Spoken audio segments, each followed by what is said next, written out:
Hello everyone, and welcome to my The Bold Fans channel. I hope everyone is having a wonderful day. Before we begin, please hit the subscribe button and give this video a thumbs up. The rain came in sheets, enveloping the city in a gray cloud that appeared to match Zende's chest weight. He stood outside the Forrester estate, his clothing soaking through and his breath evident in the cold night air. His hand hung above the doorbell, shivering not from the cold, but from what he was about to reveal.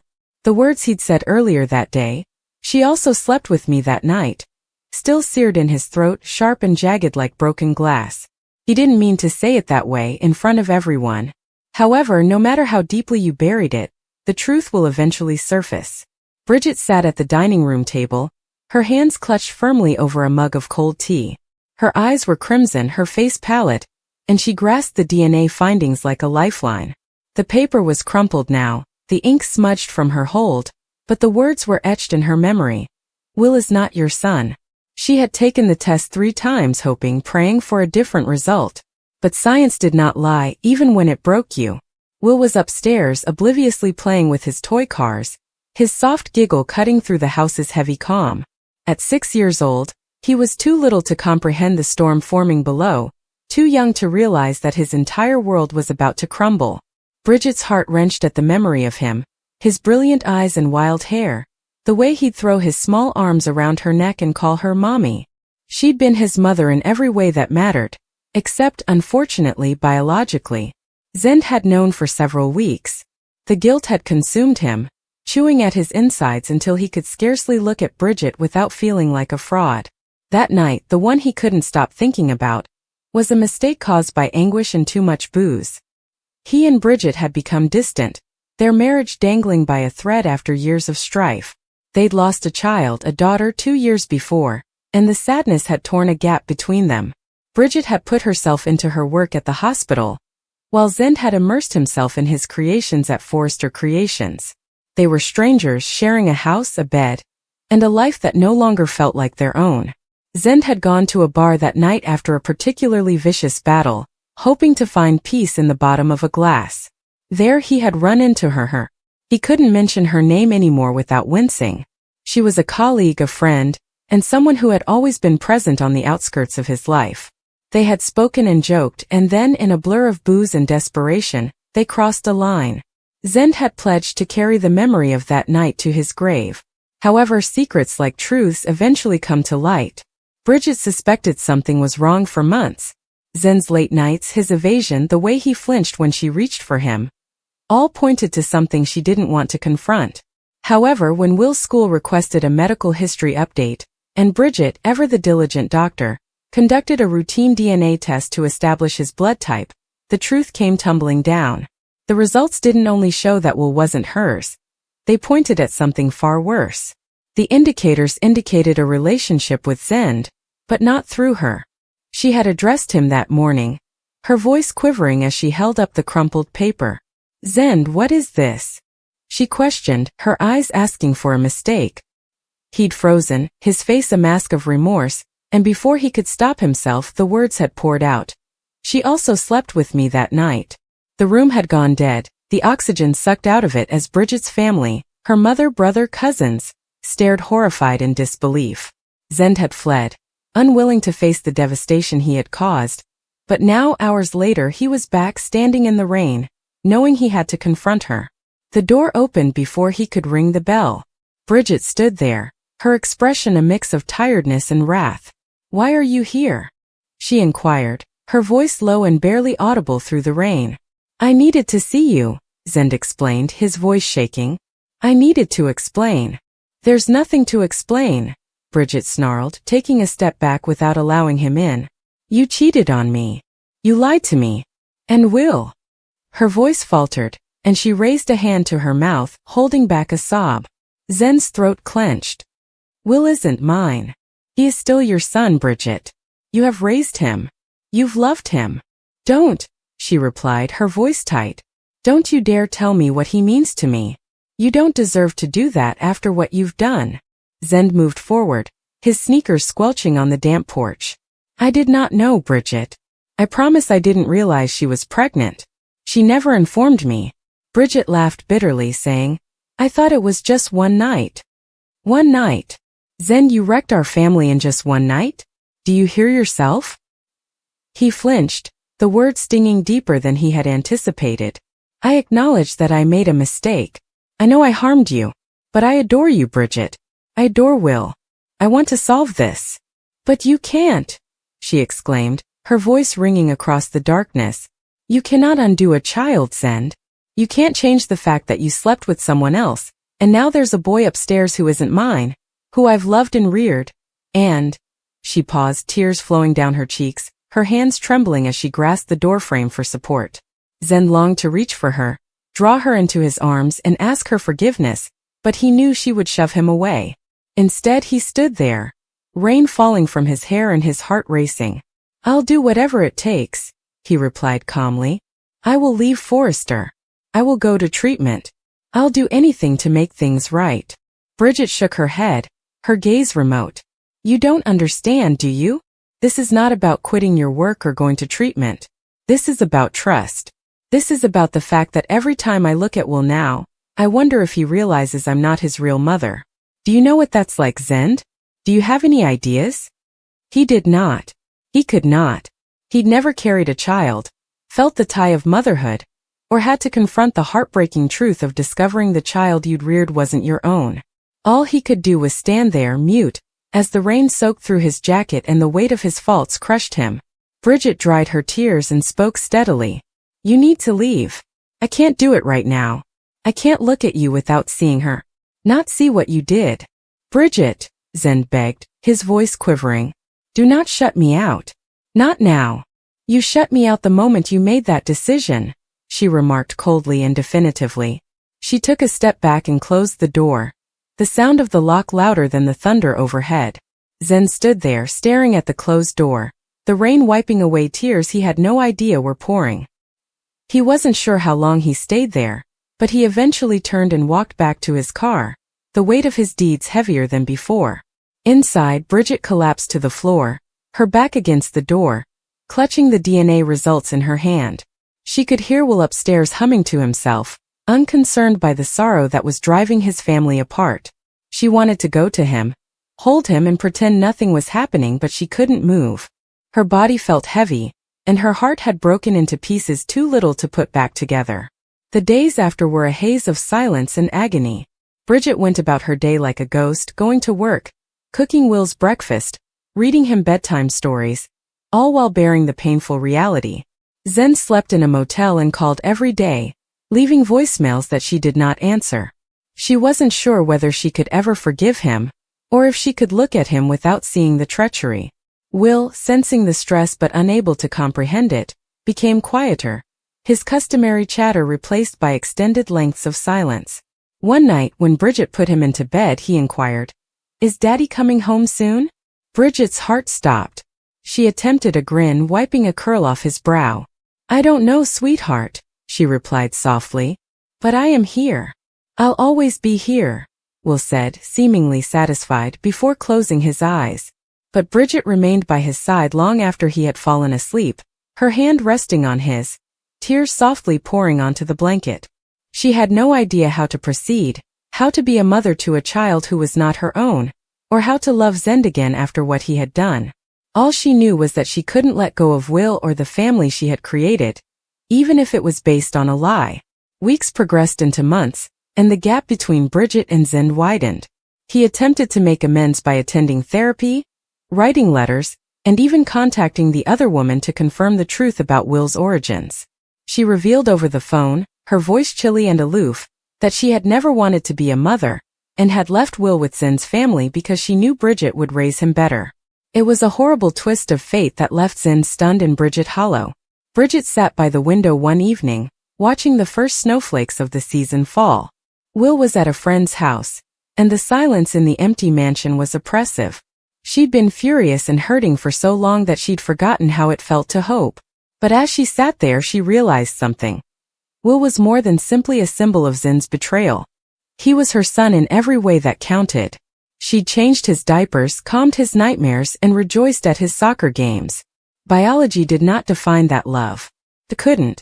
She picked up the phone and dialed Zende's number, her heart racing. When he answered, his tone was tentative and eager. "Bridget, we need to talk," she stated, her voice firm for the first time in months. "Not for us but for William. He deserves to have a family, Zende."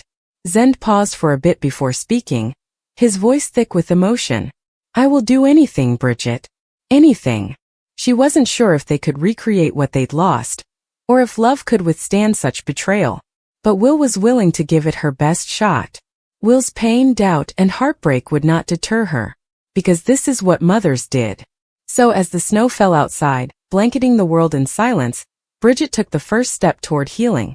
Not only for herself, but also for the boy who would always be her son and the man she still loved despite everything. Zende stood by the Forrester mansion's large glass window, watching the rain create uneven patterns on the glass. The storm outside reflected the agony in his chest.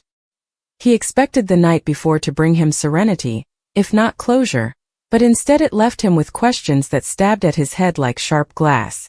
Bridget had declared she loved him. She had looked him directly in the eyes, tears trembling in her deep blue eyes, and whispered that everything would be fine. For a time Zende believed her. He had believed that the chaos of the previous months, the disputes, misunderstandings, and jealousies, could all be washed away in a single night of honesty and affection. But the following morning everything changed. Will appeared at the door. He did not knock. He did not smile. He just stood there, rain dripping from his hair, a folded package in his fingers. "Zende," Will stated with a tight voice, "we need to talk." Zende's body tightened. "About what?" Will clenched his jaw. "This is about Bridget. And about the truth you believe you know." The words struck Zende like a rush of wind. For a brief period he was immobile. He stared at Will, the man he had once considered his brother in every way that mattered. They'd exchanged dreams, heartbreaks, and late-night confessions. But there had been a growing barrier between them, something icy and piercing. Will went inside, pouring water across the marble floor. "You think you know what happened last night," he stated calmly. "But you don't." Zende's heart raced. "What are you talking about?" Will exhaled, his voice weak. "She also slept with me that night." The words were like a stone in the silence. Zende stopped breathing for a bit. He stared at Will, unable to understand what he just heard. The storm outside thundered, and lightning flashed across the sky. "That's a lie," Zende said. "I wish it was," Will confessed, his voice breaking. "But it's not." Bridget emerged in the doorway just then, her face pale and her eyes wide, as if she had been listening. She did not refute it. She didn't say anything. She simply stared at the two men, one she loved and one she had betrayed. Zende felt something within him break. He had tried so hard to trust her and think that what they had was genuine. And now everything has crumbled. "Tell me he's lying," Zende asked. His voice quivered. Bridget's lips parted but no sound emerged. "Tell me." She took a step forward, her tears flowing freely now. "Zende, please, I didn't mean for any of this to happen." Will looked aside, unable to look at either one. Bridget finally murmured, "It's true." Zende clenched his fists. The entire globe tilted. The air thickened till it was difficult to breathe. He turned away from her and returned to the glass, staring at his reflection. "I trusted you," he explained. "After everything we've gone through. After everything I've sacrificed for you. You still did this?" "It wasn't intended," she said, her voice shaking. "I was bewildered, Zende. You and I were coming apart. And Will was present. He understood how I felt." Zende whirled around. "He understands because he wants what I have." "Zende," Will began, but Zende interrupted him. "Don't you dare speak to me." The quiet between them was thick and stifling. Bridget sobbed quietly, hugging her arms as if she could keep herself together. "It was one mistake," she explained. "One moment of weakness." But Zende's expression spoke it everything. That one misstep had ruined everything. Hours later, when the storm had passed and the home had quieted, Bridget sat alone in the living room, a folded paper shaking in her hands. Zende had left.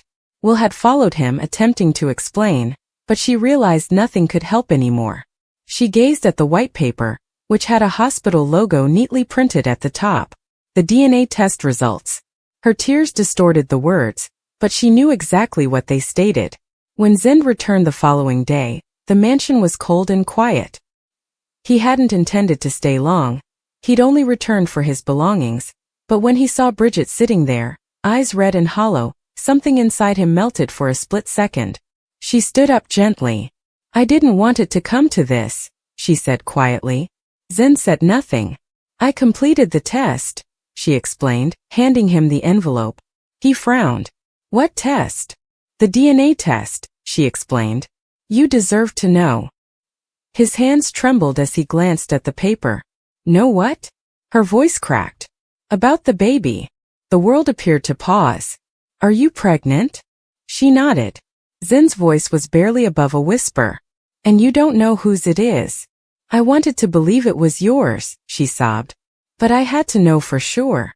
Zende ripped open the letter with trembling fingers. His eyes scanned the text, but he was unable to focus. The letters blurred. And then he saw it. The consequence. He muttered, "Will." She covered her mouth and began to scream again. "I'm so sorry." He dropped the page, his breath short. The room felt colder and smaller. Every memory they had shared, every kiss and promise, felt like a cruel farce. "You lied to me," he stated. "I didn't know what to do. You could have told me the truth." "I was afraid," she said. "I was afraid you might leave me. Afraid about what others might say. I'm afraid of losing everything." He looked at her, his eyes filled with sadness. "You've already lost me, Bridget." She collapsed on the couch, sobbing into her hands. Zende walked to the door and halted. His heart yearned to stay, to forgive her, to hold her, and to believe everything could be back to normal. But his pride, his anguish would not let him. "You had a choice," he explained calmly. "And you chose him." He then walked away. For weeks, the Forrester estate seemed like a mausoleum. Bridget avoided people, haunted by what she had done. Will tried to reach her, but she couldn't look at him without feeling a crushing sense of guilt. Zende disappeared and no one knew where he went. Rumors circulated across Los Angeles. Some claimed he had departed the city. Others speculated that he had traveled to Paris to start over with Forrester International.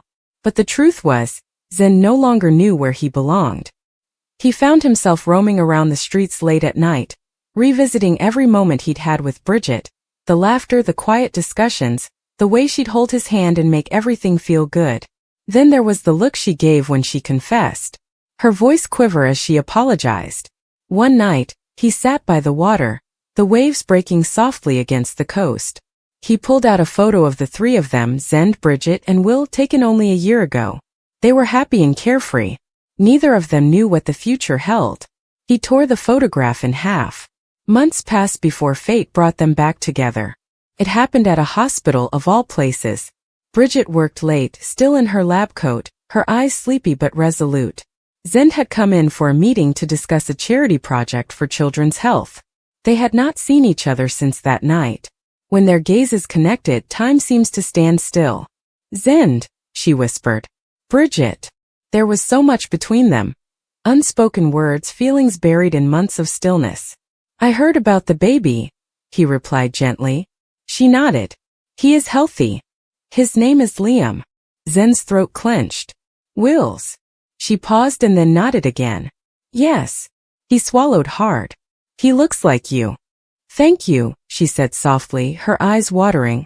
They stood there for a long time, unsure what to say. The pain between them remained intense, but there was also something else, an unsaid tie that had not perished. "Do you hate me?" she finally asked. He looked away. "I don't know. I wish I could undo everything," she commented. "If I could go back to that night," he interrupted her. "We can't go back." She nodded, tears streaming again. "I know." He turned to leave, but something caused him to pause. He stared at her one last time. "Take care of him, Bridget. Don't let him grow up with lies. Promise me that." She nodded quietly. And then he walked away, leaving her alone in the sterile white hallway, gripping her heart as if it was about to fall apart again.